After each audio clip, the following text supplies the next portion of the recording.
Madame Chouchniar, allez-y avec votre question principale. Oui, bonjour, Monsieur Chétélienne, les élus, les citoyens de Montréal, y compris la salle. Alors, ma question ce matin, je s'adressait à Madame Barre, mais je crois qu'encore une fois, elle n'est pas là ce matin. Non. Oui, alors ça va être Monsieur Deschamps. Bonjour, Monsieur Deschamps. Monsieur Deschamps, juste pour votre information, suite à ce que vous m'avez répondu hier, il semble que la superficie du terrain Wanklyn, c'est de 47 000 m², selon si on croit l'article paru dans le Suburban du 9 mai sur Merlin Immobilier qui a été déposé lundi. Alors, il faut que je vous dise que donc ça entrerait dans les superficies couvertes dans les grands projets. Et j'espère que vous allez repenser à l'idée de faire une vraie consultation, non seulement sur le... Là, je ne parle pas du projet Wanklyn, je parle de tout le projet de la gare. J'ai été très déçue hier que vous m'ayez pour la deuxième fois dans une semaine encore répondu en fonction du projet Wanklyn, alors que moi, je vous parle du tout projet du quartier de la gare de la Salle.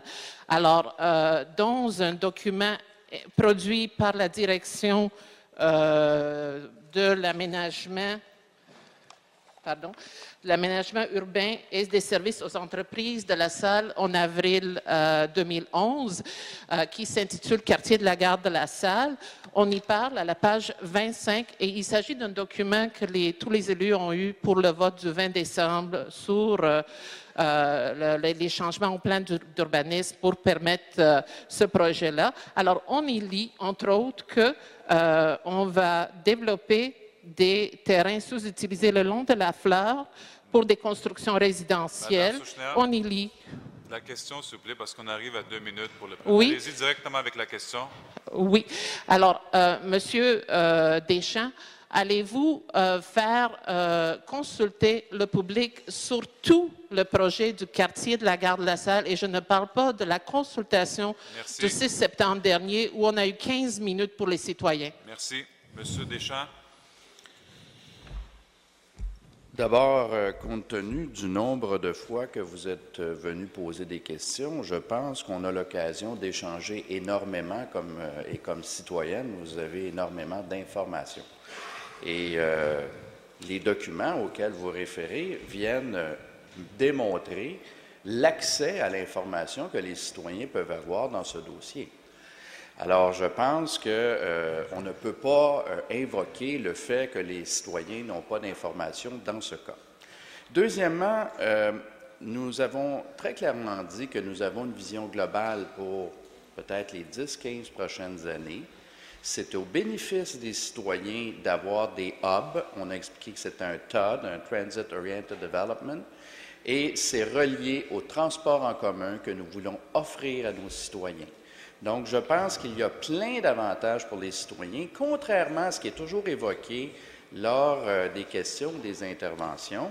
Et non, nous n'avons pas l'intention de faire une grande consultation sur l'ensemble du dossier, puisque le dossier va cheminer par étapes, par phase, en fonction de l'évolution du secteur. Merci, M. Deschamps. Madame Chouchniar, question complémentaire. Oui, permettez-moi de mettre en doute ce que vous dites des bénéfices aux citoyens. Certainement, les citoyens qui y habitent, on ne voit pas beaucoup d'avantages. Nous sommes très d'accord que ça va profiter aux promoteurs qui va faire des profits, ça va profiter à la FTQ, le propriétaire qui cherche à faire des emplois dans la construction et faire des profits. Ça va profiter à la ville-centre qui va recueillir toutes les taxes, mais ça ne profitera pas aux citoyens qui y habitent. Et plusieurs ont des doutes et encore une fois, on a vu des nouvelles cette semaine. Ils ont plutôt l'impression que c'est un trou noir. Quand on envoie notre argent au centre-ville, on l'envoie comme dans un trou noir. Alors, je me demande, et de plus, vous parlez d'information du public. Ce n'est pas pareil comme la consultation du public. Alors, j'aimerais savoir, pour les étapes à suivre, au moins, va-t-il y avoir des vraies consultations publiques et non des séances d'information? Merci, Mme Chouchniar. M. Deschamps.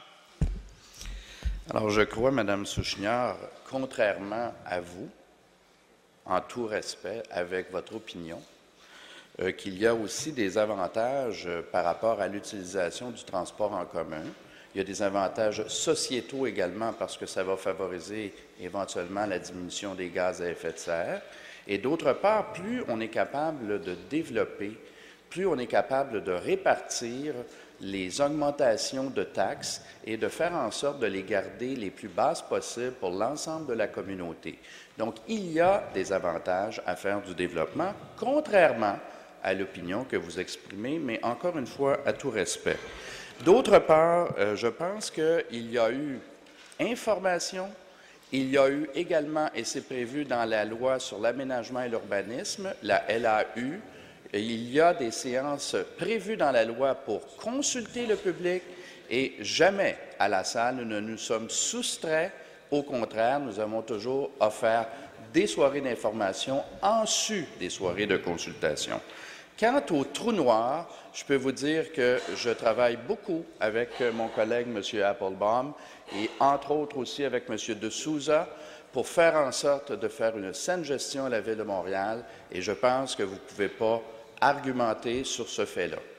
Merci. Merci, Mme Chouchniak. Je dépose le document Absolument. que les élus ont eu sur le quartier de la Gare de la Salle.